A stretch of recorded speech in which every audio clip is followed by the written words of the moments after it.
find, whether it's Barack Obama, whether it's Supreme Court Justice Thomas, whether it's Vice President Kamala Harris, very often when a Black person ascends to a position of power, we as Black people tend to descend in terms of treatment and respect and opportunity. It appears that racism is able to operate so much more effectively behind a Black face. And so whenever Black people get into office, I get a little nervous because too often they're not the fighters that we need to be.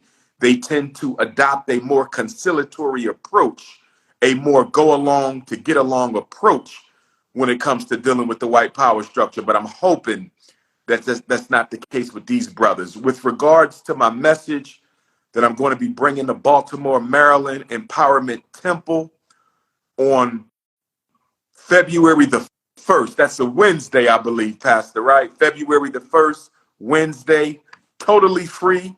Bring your parents, bring your children, bring your neighbors, bring the corner boys, bring everybody out. Bring the bourgeois Negroes, the grassroots Negroes, the fake woke Negroes, the conscious Negroes, the Christians, the Muslims, the Hebrews, the Moors. Bring them all out to the Empowerment Temple in Baltimore, Maryland, Wednesday, February the 1st. We kicking off Black History Month right. And we're going to talk about school to prison. We're going to talk about economics. We're going to talk about politics. We're going to talk about Black male-female relationships. We're going to talk about the Snow Bunny crisis. We're going to talk about reparations. We're going to talk about Pan-Africanism. We're going to talk about the Frederick Douglass Marcus Garvey Academy. I'm going to have a lot of information for parents about the Frederick Douglass Marcus Garvey Academy, since Baltimore will be a bus stop for the new school. And the first day of school, Pastor, God willing, is going to be on September the 3rd of 2024. Next summer, not this summer. September the 3rd is the anniversary of Frederick Douglass's escape from slavery out of Baltimore, Maryland. And that's why we chose that date to be the first day of school, September 3rd, because that's the date Frederick Douglass liberated himself.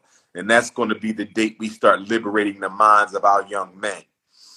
I believe we are at a point now, Pastor, in our sojourn in America where it is do or die for Black men. Do or die for Black men. We cannot keep sitting around waiting for the government to make things better for us. Nor can we sit around sitting on social media all day talking about what's happening to us. Both of those, in my opinion, are degenerate behaviors. Both of those, in my opinion, are non-progressive. So on one side, you got your integrationists, accommodationists who want to wait on the government to fix our problems. Then on the other hand, you have the conscious brothers and sisters, but they don't do no work either. They just want to intellectualize and talk about the problem, but they're not implementing any solutions or institutions. So as far as I'm concerned, both ends of that intellectual dichotomy is a waste of time. We need brothers and sisters who want to get out in the streets, roll up their sleeves, organize, mobilize, galvanize, energize, and prioritize the Black agenda. And I say prioritize, Pastor, because a lot of us in the Black consciousness community, we are part-time activists, part-time revolutionaries. You understand? Part-time agents of consciousness. You know, we do it when it's convenient. And that's why we can't get nowhere, because we're giving 25% to the liberation struggle. The European Jew is giving 110%. The Mexican is giving 100%. The Chinese is giving 105%. Black people giving 25%. So we have to prioritize our people, because if we do not prioritize our people, we don't get out of this situation. And although I understand money is important, we need money to live. We need money to survive. We need money to pay our bills. We need money to raise our children. But even with all of that, Pastor, our people are getting addicted to money and merchandise. I'm seeing black people pursue money, materialism, and merchandise by any means necessary. You know, money has its place, but it should not consume you. And far too often, I see the pursuit of money as a deterrent away from true grassroots organization and mobilization. And that's just some of what we're going to talk about at the Empowerment Temple in Baltimore, Maryland, which will be my first visit to Baltimore since 2021, when I spoke at the Great Blacks in Wax Museum when I had my first book release. So it'll be, I think that was October of 2021, Pastor. So we're talking almost a year and a half since that time. So I'm looking forward to coming back to Baltimore, one of my great places. I have to stop at the Great Blacks in Wax Museum. I don't know if you've been there yet, Pastor. You been there? You got to get there. You got to get to the Great Blacks in Wax. You got to get to Everyone's Place bookstore. Shout out to Brother Nati.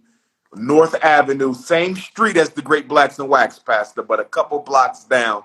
So the Great Blacks in Wax, Everyone's Place bookstore, our largest black book distributor on the East Coast.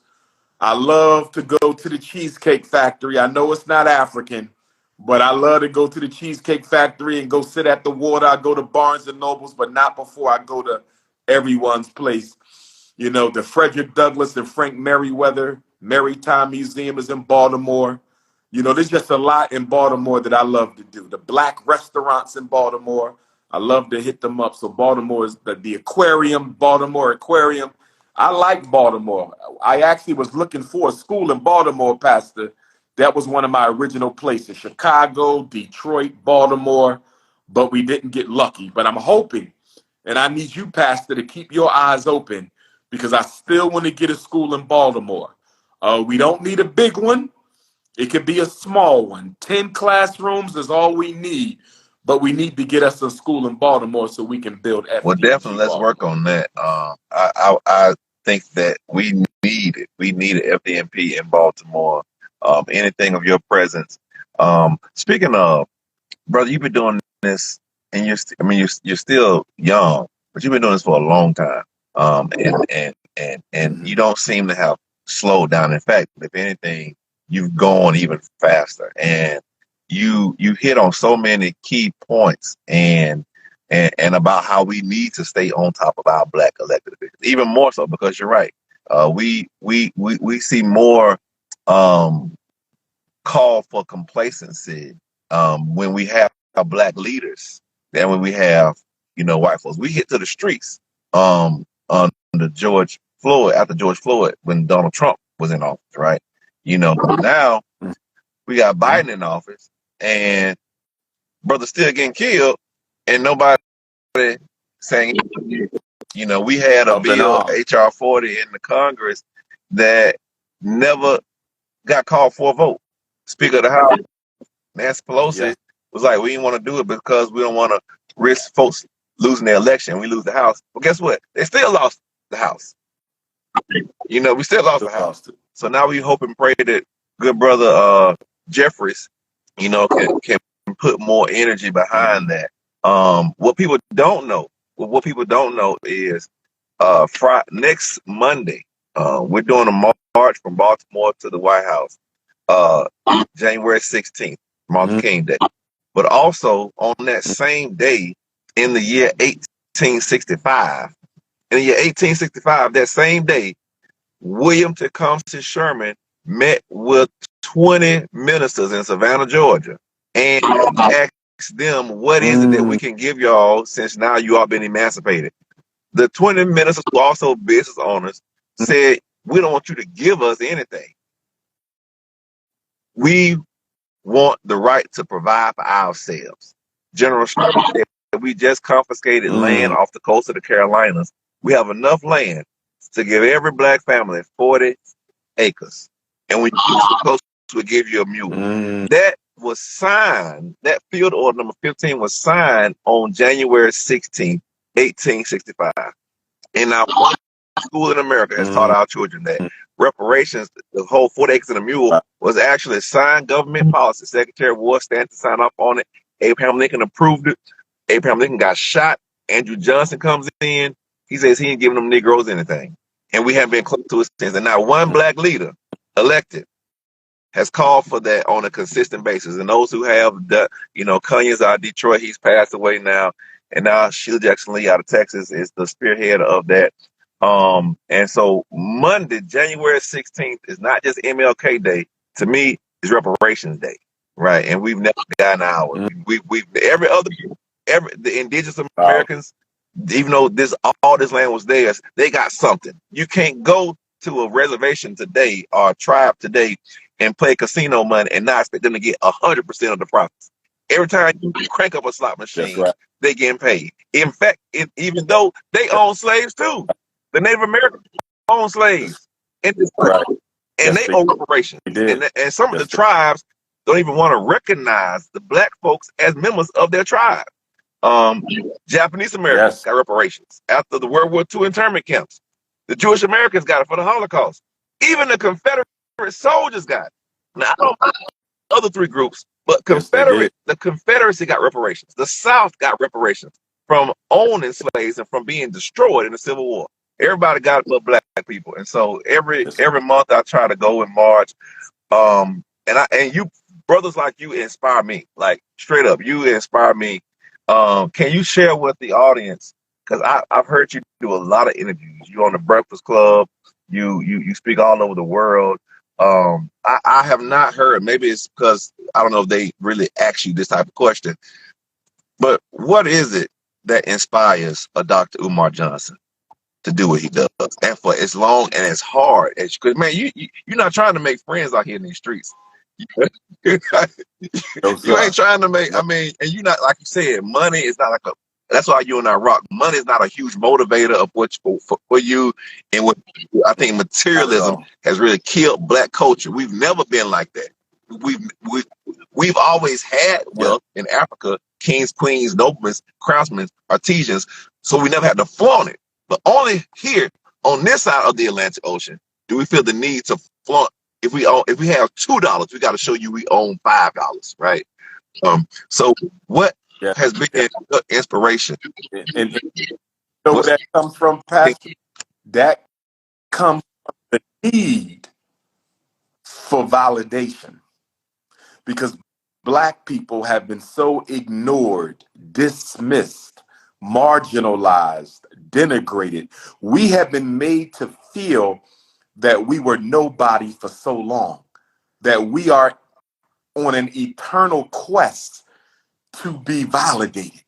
This is why the rappers have to wear a chain every day. They can't go outside without that chain around their neck, because that platinum chain with the diamonds says, I'm somebody. This is why our boys can't walk out the house without the latest sneakers on their feet, because these sneakers say I'm somebody. And what it also says is I really don't have any true, authentic internal self-worth. Because if I had true, authentic internal self-worth, nothing I wear would be necessary towards proving my worth. So the fact that I have to judge my value based on what I earn is an automatic admission that I don't feel I'm worth much at all. And this is why black people spend more money on how they look, Pastor.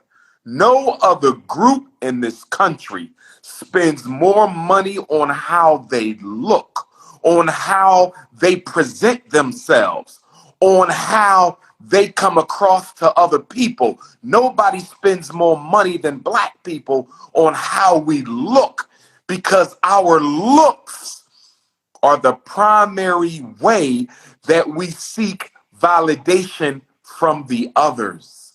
We're not seeking it from each other, Baba.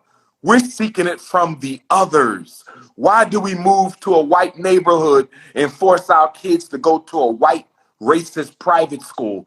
Because we're seeking validation from white people that they're just as good as we are. Why do we join the Republican Party? the Democratic Party, the Green Party, the Libertarian Party, the Communist Party, because I'm trying to prove to white people that I'm worthy of acceptance. Why do black people go out of their way to promote multiculturalism when nobody practices multiculturalism except black people? Because we're trying to get the others to accept us, to validate us, to sanction our humanity as equal to their own. A self-respecting people has no need for external validation. They are totally rooted in self-validation, which is why I always say, Pastor, until we achieve psychological equality, until we achieve psychological equality, we will never have political equality. We will never have economic equality. We will never have social equality until you believe and know in yourself that you are as good as anyone else. And we will know this, and the world will know this when we stop trying to prove that we are equal.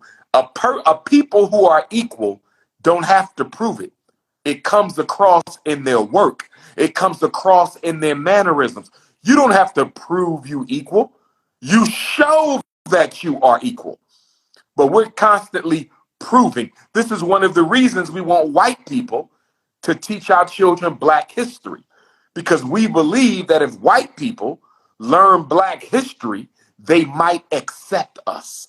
See, Pastor, it's all about being what? Accepted by other people. Not accepted by yourself, but accepted by other people. Getting to your question, what keeps me motivated? Two things. Number one, I was born to do the work that I'm doing. I believe I was sent here by God that I'm doing. I absolutely believe that. So this is part of my life's mission. I was sent here to do this. It was not an accident. I didn't come to Black consciousness because I got locked up or lost a bid for public office or got disinvited from the white power structure, Negro Illuminati roundtable. You know, I didn't come to this because I was a capitalist businessman and lost my fortune, got mad at white capitalism, and decided to come to Black consciousness.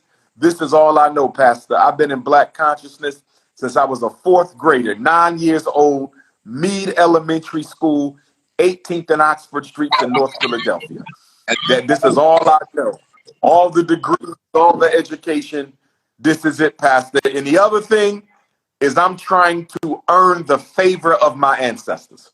When Frederick Douglass thinks about me, when Marcus Garvey thinks about me, when Ida B. Wells thinks about me, when Fannie Lou Hamer thinks about me, when Anna Julia Cooper, when Mary McLeod Bethune, when Booker T. Washington, when Carter G. Woodson, when George Washington Carver, when Patrice Lumumba and Sekou Touré and Julius Nyerere and Robert Sobukwe and Steve Biko and Chris Ani and Nelson and Winnie and Amilcar Cabral and Didi Kamathi and Haile Selassie and Menelik II and Ya Asantewa and Queen Nzinga and Maurice Bishop and Peter Tosh and Bob Marley and the soldiers of the Civil War.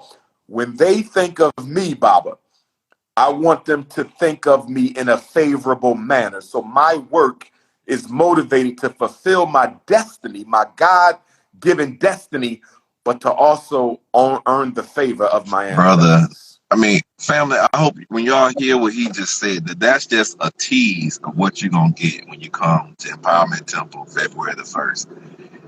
And that is why I felt so connected with you. Even before I met you in Tulsa, I felt connected with you because I come to this work, even though I haven't done it extensively as you have, I come to this work from that same vein. I haven't been kicked out of any other place, right? I ain't coming with my tail between my legs, right? I'm coming here because being born and raised in Tuskegee, born on the very campus, in the very hospital where the Tuskegee syphilis experiment was done. Same hospital. The experiment lasted from 1932 to 1972. 40 years. Black men, 600, suffer with syphilis, knowing they had the penicillin, right? Being birthed in that hospital, being raised with people who, and I love them. You know, they love the Lord. But my parents, my family background, my parents were one of the first ones to go to college. So being around common people, right? You know, may not have PhDs, but they have such courtesy, hospitality, and a value and work ethic. And they remember, you know, Jim Crow. They know Jim Crow. They know sharecropping, and hearing their stories and never seeing them get justice, right? Never seeing them be treated like a man. Hearing people refer to your granddad as a boy, and he's 70-something years old, right? And that's just what he was used to, you know. And that type of eternal dialogue with your ancestors, those that I've never met, but feel their energy and feel even their wisdom. Tulsa was a prime example of that. Just feeling the ancestors from yesteryear who were buried in those mass graves. And so I just salute you, man. I salute you. I've always wanted to know that. I felt I already knew the answer, but it just was confirmation to hear Yes, you sir. say What's up, that. Pastor? It just, I mean, you already were here, like, and now you in another stratosphere, brother. Is there anything else you want to leave the people with? Because this has been a blessing to me. If you don't mind, we can do this again. I don't know if my people from the church are able to condense this down into shareable portions on TikTok and other social media platforms, but I've been immensely blessed, as I always am when I hear you do your speaking. Is there anything else you want to add that we got to mention? I need everybody to come out. The whole state of Maryland, come on out. My Eastern Shore family, you know, Denton, Maryland, come on out. Baltimore, come on out. The whole Baltimore County, my Delaware State University students. I said Delaware State. They can come too. But my Coppin State University students, my Morgan State University students, Howard University down in D.C., Bowie State, Virginia State, Hampton. We want all of the DMV to come out. Maryland, D.C., Baltimore. We want to see everybody on the first day of Black History Month. The first day of Black History Month, February the 1st, 2023. We will be in Baltimore. Free lecture for the whole community. Empowerment Temple, 4145 Primrose Avenue. Did I get that right, Pastor? 217. Apologies. 4217 Primrose Avenue, Primrose Avenue. Is that Absolutely, correct, Pastor? absolutely. Right. Everybody come to a vendor. If you want to be a vendor, when I post this video, I'm going to